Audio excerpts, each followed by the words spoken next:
The signal appeared on a Tuesday morning. Dr. Alan Carter stared at his monitor, coffee forgotten in his hand. The pattern didn't match anything in their database.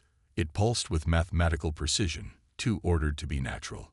"Hey, Sam, take a look at this," Alan called to his colleague.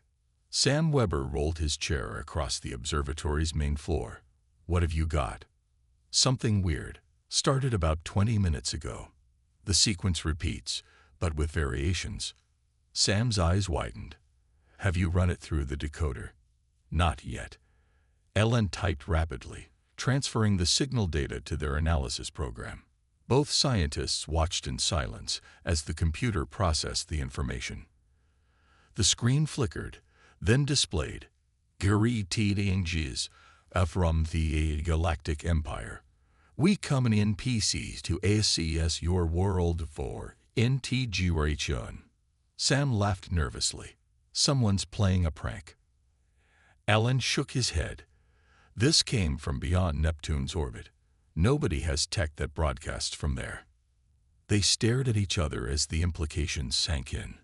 Within hours, observatories worldwide confirmed the signal. The message continued, providing coordinates for an approaching vessel and requesting Earth prepare for diplomatic contact. 3 days later, the United Nations Security Council gathered in emergency session. The room buzzed with tension as representatives from every major nation crowded together. UN Secretary-General Omar Patel stood at the podium. "We face an unprecedented situation. Our scientists confirm the signal originates from a spacecraft approaching our solar system." A murmur swept through the room. "The vessel's size exceeds anything humanity has ever constructed. Its technology appears centuries beyond our own." On the large screen behind him, images from powerful telescopes showed a massive object moving toward Earth, its metallic surface reflecting distant starlight. Kate Summers, the military analyst called to advise the council, stepped forward. Her expression remained calm, but her voice carried a warning edge. "Historical patterns suggest that assessment often precedes conquest. When technologically advanced civilizations encounter less developed ones, the outcomes rarely favor the latter." The Russian representative stood. "We should demonstrate our military capabilities immediately and risk provoking them." The Chinese delegate shook his head. "We know nothing about their weapons." President Laura Wilson of the United States raised her hand. "What if we welcome them? Show that Earth is open to peaceful exchange." Kate frowned. "Respectfully, Madam President, we should proceed with extreme caution. The term integration suggests they don't see us as equals." The debate continued for hours. Eventually, they agreed to establish a global response team, combining scientific expertise with military preparedness. Meanwhile, in the observatory, Alan worked through another sleepless night. He discovered patterns within the alien message, cultural references, mathematical concepts, and what appeared to be their governmental structure. "They call themselves the Zarn Collective," he explained to Kate when she visited his lab. "From what I can translate, they've incorporated over 300 planetary systems into their empire." Kate studied the data.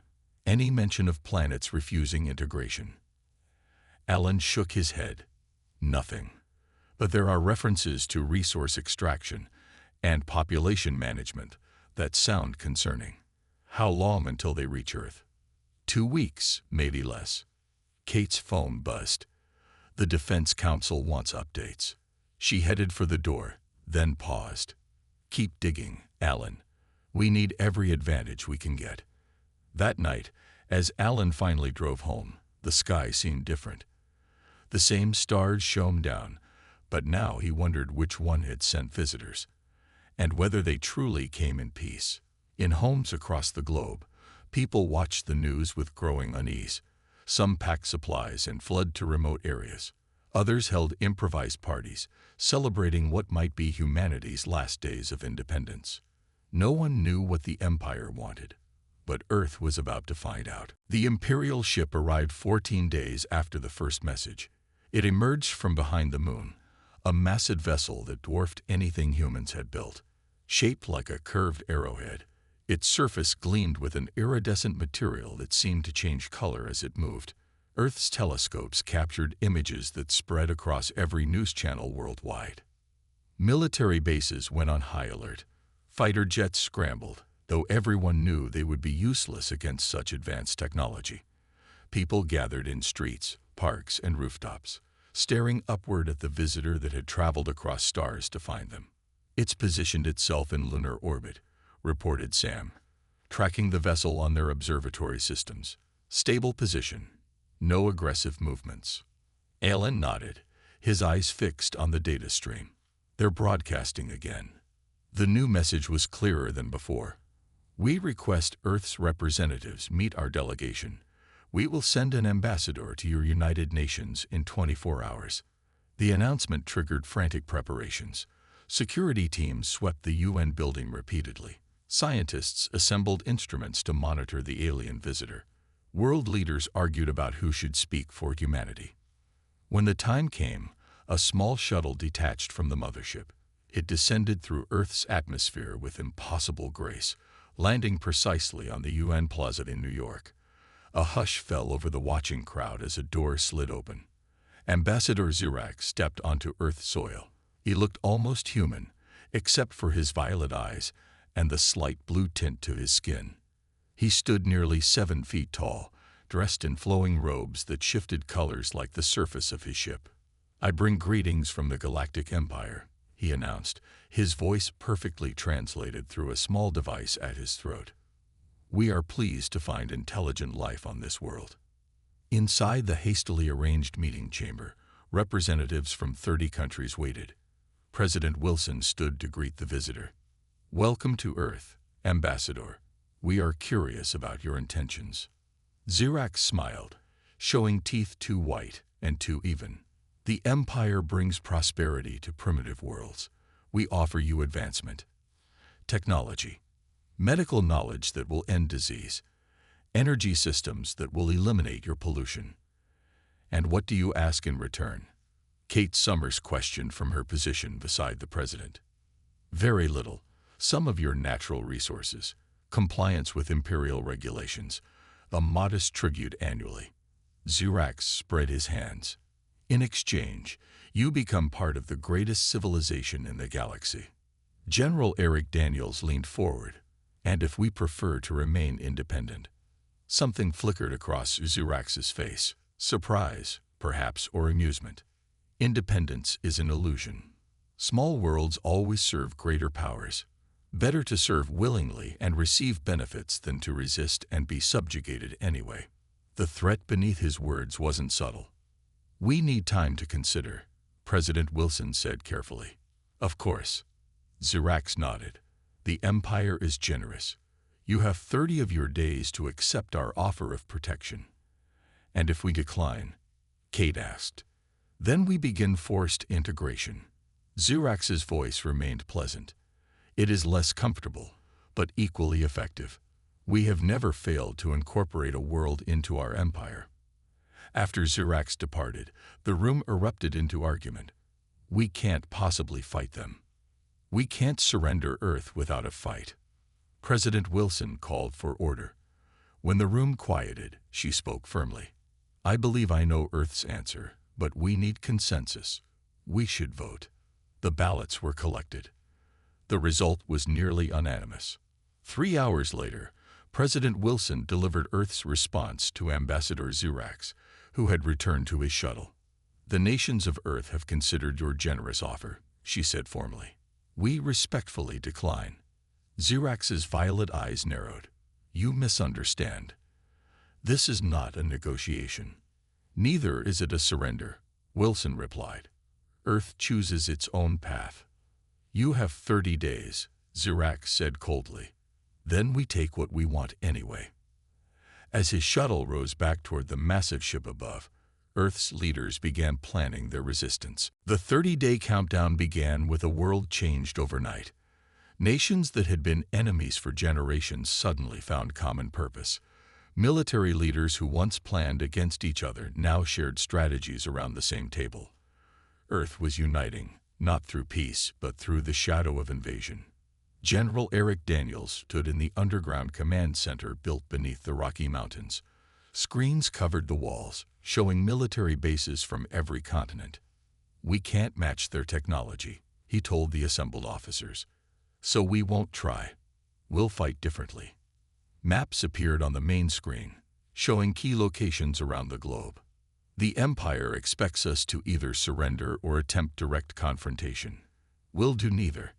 In laboratories across the world, scientists worked without rest. Alan Carter led a team analyzing the limited data from scans of the Imperial vessel. "Their communications use quantum principles we've only theorized about," Alan explained to military engineers, "but they might be vulnerable to specific frequency disruptions." Scientists who had competed for grants and recognition now shared every discovery freely. Theoretical physicists worked alongside weapons developers. University professors collaborated with military specialists. Meanwhile, Commander Olivia Martinez prepared for the most dangerous mission yet. Her team of 6 elite soldiers trained in a mock-up of the Imperial shuttle they had seen. "We need to place these devices on their ship," she instructed, holding up small objects that looked like metallic beetles. "They'll transmit data about their systems back to Earth." Her team practiced in zero-gravity chambers, preparing for space conditions. They studied the footage of Zirax and his guards, looking for weaknesses in their movements or equipment. "We get one chance," Martinez told them. "If they detect us, the mission fails." They launched during a meteor shower, their small craft disguised among the natural debris. Using thrusters only when absolutely necessary, they drifted toward the massive Imperial ship orbiting the moon. Back on Earth, another critical operation began. In a nondescript office building, hackers Jack Nelson and Maya Rodriguez led a team trying to penetrate Imperial communications. "Their encryption is like nothing I've seen," Jack complained, fingers flying across his keyboard. Maya nodded, her focus unwavering. "But they're receiving our satellite signals without trouble. That means there's a translation layer somewhere." For 3 days, they barely slept, fueled by determination and too much coffee. Then Maya sat up straight. "I found something. A pattern in how they process our digital transmissions." It wasn't a full breakthrough, but it was a start. Within hours, they could intercept basic command signals between the mothership and the smaller scout vessels now orbiting Earth. In secret facilities around the globe, engineers modified existing weapons systems.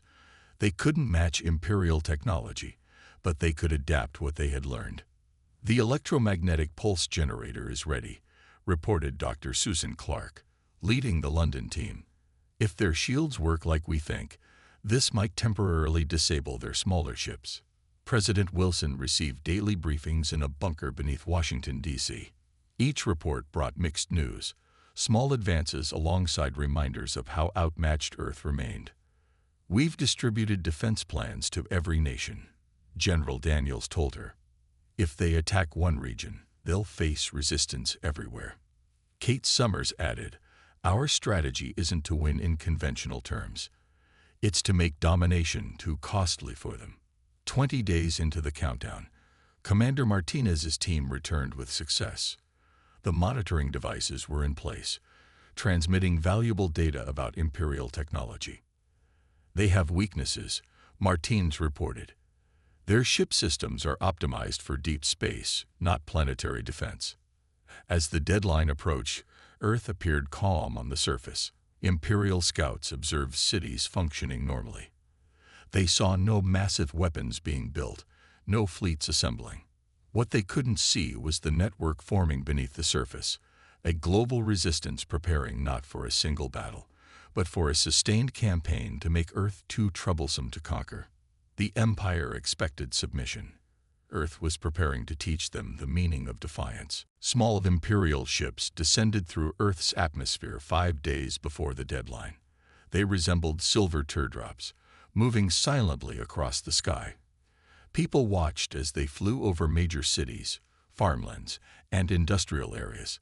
The ships scanned everything below, creating detailed maps of Earth's resources and defenses.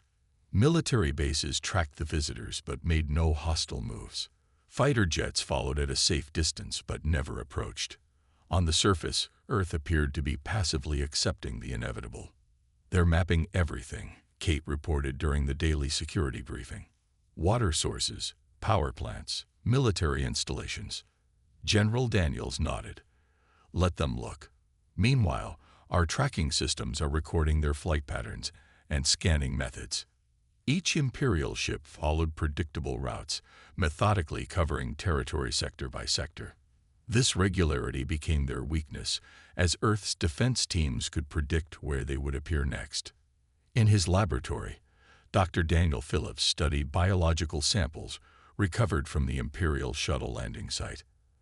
As a xenobiologist, he had prepared his entire career for extraterrestrial life, though never expecting it to arrive as conquerors. "Their cellular structure is fascinating," he explained to President Wilson during her visit to his lab. "They require more oxygen than humans and seem sensitive to certain Earth bacteria." "Is that useful?" she asked. Phillips nodded slowly. "Every living thing has vulnerabilities. We're not looking to harm them, but if we needed to incapacitate rather than kill." "Keep working," Wilson told him. "We need every advantage." 3 days before the deadline, the Imperial shuttle returned. This time, Ambassador Zurax brought a delegation of 5 officials. They requested a final meeting in Washington, D.C. The White House East Room was prepared for the encounter. Secret Service agents lined the walls, while hidden sensors monitored the aliens' every movement and biological sign. Zurax appeared confident as he entered. "President Wilson, I trust you have reached the sensible decision. The Empire will begin integration operations soon. Your cooperation will make the transition smoother for your people." Wilson sat straight-backed in her chair. "We appreciate your return, Ambassador.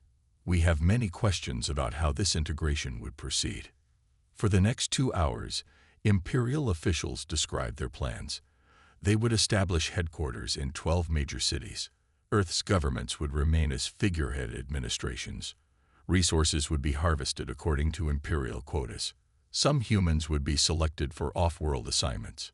Throughout the meeting, Wilson and her advisors asked detailed questions, appearing to seriously consider the terms. The Imperial delegation grew visibly pleased, believing Earth was preparing to submit. Meanwhile, across the globe, final preparations accelerated. Martinez's team practiced deployment of the electromagnetic pulse devices. Nelson and Maya refined their ability to intercept Imperial communications. Military units moved into hidden positions near each expected Imperial landing zone. After the meeting, Kate confronted the president. "They think we're giving in." Wilson smiled slightly. "Let them think that. It gives us 2 more days to prepare." That night, the Imperial mothership moved closer to Earth, taking position in high orbit. More scout ships deployed, hovering above major capitals. In his observatory, Alan worked frantically to interpret new data from the monitoring devices on the mothership. "They're powering up systems we haven't seen before," he told Kate over the secure line. "Likely weapons or transport technology." "How much time do we have?" "They'll be ready by tomorrow evening, before the deadline." Kate wasn't surprised. They never intended to wait the full 30 days. They just wanted us complacent. As dawn broke on what might be humanity's last day of independence, people went about their normal routines, unaware of the activities hidden beneath the surface. Farmers tended fields, workers filled offices, children attended schools. But in secret facilities worldwide, soldiers checked equipment one final time. Scientists monitored Imperial ship positions. Government leaders moved to secure bunkers. Earth waited, appearing passive but coiled like a spring, ready for the moment to show the Empire they had chosen the wrong planet to conquer. The sunrise painted the sky red on the day Earth decided to fight back. President Wilson stood before a single camera in a secure bunker, her face determined as she addressed not just her nation, but the entire planet. "Citizens of Earth, today we launch Operation Sovereign Right. For weeks, we have appeared willing to negotiate with the Galactic Empire. This was necessary to buy time. Now that time has come to an end. Across the globe, people gathered around screens to watch. Some had suspected resistance was brewing, but most were shocked to learn of the coordinated plan. The Empire believes we will surrender our resources, our autonomy, and our future without resistance. They are wrong. Earth declares itself off-limits to Imperial conquest. In orbit, Imperial scout ships continued their final survey, unaware that Earth's silence had masked intense preparation. The first sign that something was wrong came when 3 scouts simultaneously lost communication with their mothership. Inside his command vessel, Xerax received alarming reports. Human defense systems activating worldwide. Multiple scouts experiencing system failures. Impossible, his second-in-command replied. Their technology is primitive. The truth became apparent moments later. Each disabled scout had been targeted with precisely calibrated electromagnetic pulses, technology the humans had possessed for decades but modified based on data from Martinez's monitoring devices. Xerax ordered immediate deployment of all remaining scouts to suppress the unexpected resistance. As they descended, Earth's hidden defenses revealed themselves. Rather than centralized military bases, easy targets for superior weapons, Earth had distributed its response. Small teams operated from thousands of locations, each targeting a specific vulnerability in Imperial technology. Nelson and Maya activated their cyber attack from a basement in Seattle. The code they'd developed infected the translation protocols between Earth's systems and Imperial communications. Suddenly, the invaders found themselves unable to interpret Earth's transmissions or coordinate their own forces effectively. They're confused, General Daniels observed from the Mountain Command Center. They expected submission, not organized resistance. In London, Paris, Beijing, and 40 other cities, modified satellite dishes fired concentrated energy bursts at the scouts' propulsion systems. The Imperial ships didn't fall from the sky. Their safety systems were too good for that. But many were forced to land, stranded until repairs could be made. President Wilson continued her address. We do not seek conflict with other civilizations. We welcome peaceful exchange of knowledge and culture. But Earth will not be conquered. Earth will not be subjugated. Earth declares, no entry without invitation. The message was broadcast on all frequencies, including those the Empire used for internal communications. Thanks to Nelson and Maya's work, it broke through Imperial encryption, reaching every ship in their fleet. Commander Martinez led the most daring operation. While the Empire focused on the ground-based resistance, her team approached the mothership in a small craft, disguised with Imperial identification codes stolen during earlier reconnaissance. We're passing their outer security grid, she reported quietly. Proceeding to Phase 2. Her team deployed specially designed devices along the mothership's hull, not to destroy it, but to interfere with its offensive capabilities. If the Empire wanted to use their most powerful weapons, they would find them unexpectedly offline. By midday, the pattern was clear. Earth couldn't defeat the Empire in direct combat, but it could make conquest extremely difficult. For every scout ship that established control over a region, 3 others were disabled or compromised. Xerax, facing mounting losses without having fired a single shot in anger, ordered his forces to regroup. This primitive planet had somehow developed defenses specifically tailored to Imperial weaknesses. The ease of conquest they had expected was proving to be a dangerous illusion. In the Mountain Command Center, Kate watched Imperial forces retreating to higher orbit. They're pulling back to reassess. General Daniels nodded grimly. Round 1 to Earth. But they'll be back, and angry. The real fight is just beginning. The Imperial mothership glowed with energy as it positioned itself directly above the United Nations headquarters in New York. Smaller vessels formed a protective ring around it. After 3 days of regrouping, the Empire was ready to demonstrate its true power. All defensive positions, prepare for incoming. General Daniels ordered through the global command network. This is not a drill. The first attack came as a brilliant beam of light that struck the Atlantic Ocean 10 miles offshore from Manhattan. Water exploded upward in a massive column, creating artificial tsunami waves that rushed toward the coastline. Within seconds, hidden barriers rose from beneath the water's surface, emergency defenses built in secret during the 30-day countdown. The waves crashed against them, their force dissipated before reaching populated areas. Minimal damage to coastal regions, reported the East Coast Defense Coordinator. Barrier systems functioning at 89% capacity. On the mothership, Xerax watched in disbelief. How did they predict the exact location of our demonstration? Commander Martinez and her team provided the answer, though the Empire didn't know it. Hidden aboard the mothership for over 24 hours, they had tapped into the vessel's targeting systems. Every attack plan was transmitted to Earth's defense network moments after the Empire finalized it.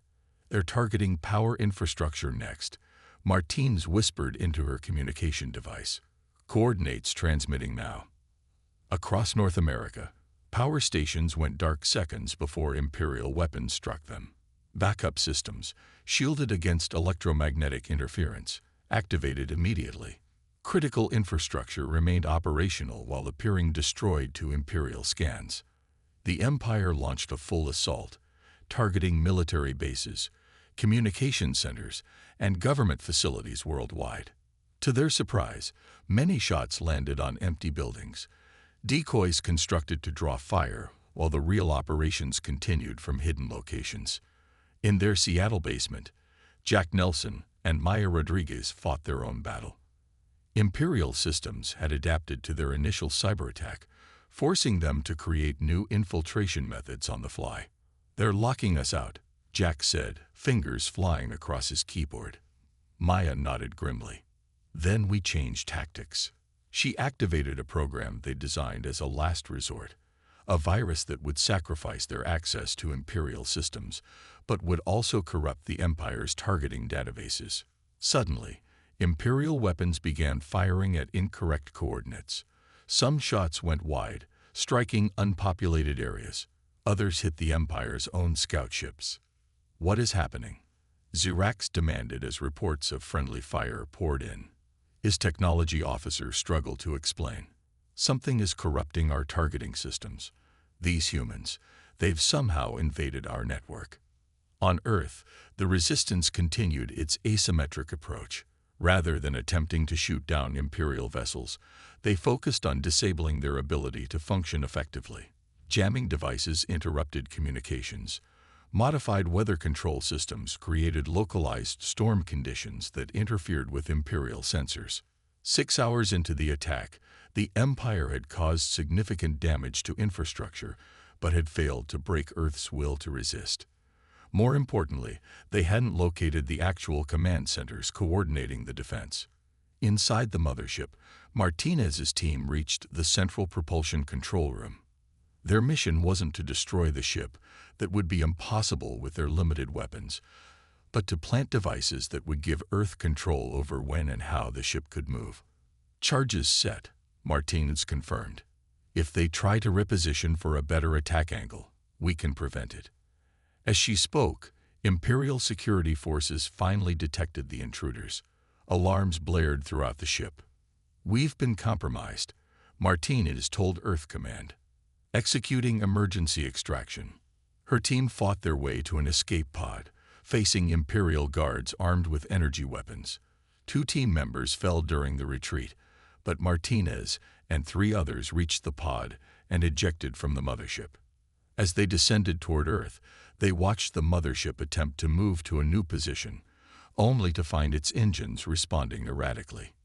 In the Mountain Command Center, General Daniels received Martinez's report with grim satisfaction. "The Empire is discovering something important today," he told President Wilson over the secure line. "Earth doesn't need to match their firepower. We just need to make ourselves too costly to conquer." Around the world, humanity continued its desperate, ingenious resistance against an enemy that had never before failed to subjugate a planet. The Imperial mothership hung motionless above Earth for 3 days after their failed attack. Its weapons remained silent. The smaller vessels had returned to the main ship, no longer patrolling the skies. Earth waited, defensive systems still on high alert. On the fourth day, a single communication arrived. "They're requesting a meeting," Kate told the Emergency Council. "Ambassador Zurax wishes to speak with Earth's leadership." President Wilson exchanged glances with the other world leaders connected via secure video. "Is it a trap?" General Daniels shook his head. "Our readings show their weapon systems are powered down. Martinez's devices confirm they're running on minimal energy. Let's hear what they have to say," Wilson decided. Unlike the previous meetings, this one occurred on neutral ground, a platform constructed quickly in international waters. Zurax arrived alone in a small shuttle, no longer displaying the arrogance of his earlier visits. "The Empire acknowledges Earth's resistance capabilities," he stated without preamble. "We propose a cessation of hostilities." President Wilson studied the alien carefully. Not a surrender demand. Something like respect flickered in Zurax's violet eyes. "The Empire has existed for 12,000 years. In that time, we have incorporated over 300 worlds into our civilization. None have resisted as effectively as Earth. We simply defended our home." Wilson replied simply. "Yes." Zurax nodded slowly. "That is what we fail to understand. Most civilizations at your technological stage welcome our arrival. They see the benefits of joining the Empire. They desire our knowledge." Kate stepped forward. "Earth desires knowledge too, but not at the cost of freedom." For the first time, Zurax seemed to truly listen. The meeting continued for hours as both sides laid out their positions. The Empire wouldn't simply leave. Their protocols didn't allow for that, but they were prepared to negotiate terms that didn't involve conquest. 2 days later, Zurax returned with a revised proposal. The Empire would establish a single diplomatic outpost on Earth. Technology would be shared through controlled exchanges. Earth would maintain its independence while gaining access to galactic trade networks. "And what does the Empire gain?" Wilson asked. "Understanding," Zurax admitted. "Your species has demonstrated adaptability beyond anything we've encountered. You took our superior technology and found its weaknesses within days. The Empire wishes to study this capability." The negotiation team consulted privately. "They're still gathering intelligence on us," Kate warned. Alan nodded. "Yes, but openly now. And we'll learn about them too."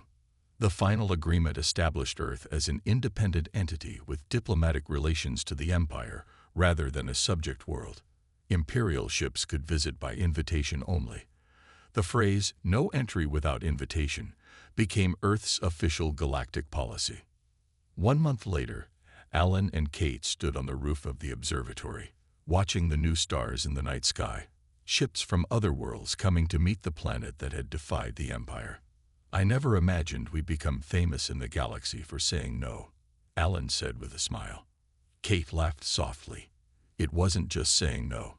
It was backing it up. The Empire respected our willingness to fight, not just our words." Below them, the first official diplomatic exchange was underway. Scientists from Earth meeting with representatives from 12 different worlds, all interested in the planet that had changed the Empire's expansion policies. What happens next? Alan wondered. We're still so far behind our technology. Maybe technologically, Kate agreed. But they're fascinated by our adaptability, our creativity. Those are resources too, maybe the most valuable kind. In orbit, the Imperial mothership prepared to depart, leaving behind only a small diplomatic vessel. Earth had gained not conquest, but something perhaps more valuable. Recognition. A message arrived from Zurax to President Wilson just before the mothership jumped to faster-than-light travel. The Empire has existed for millennia because it adapts. Earth has taught us to adapt again. We withdraw not in defeat but in respect. Until we meet as equals. On thousands of worlds across the galaxy, the story spread of the small blue planet that had declared itself off-limits to the Empire. And made it stick. Earth had earned its place among the stars not through submission, but through determination. and its message to the galaxy was clear. This world chooses its own path.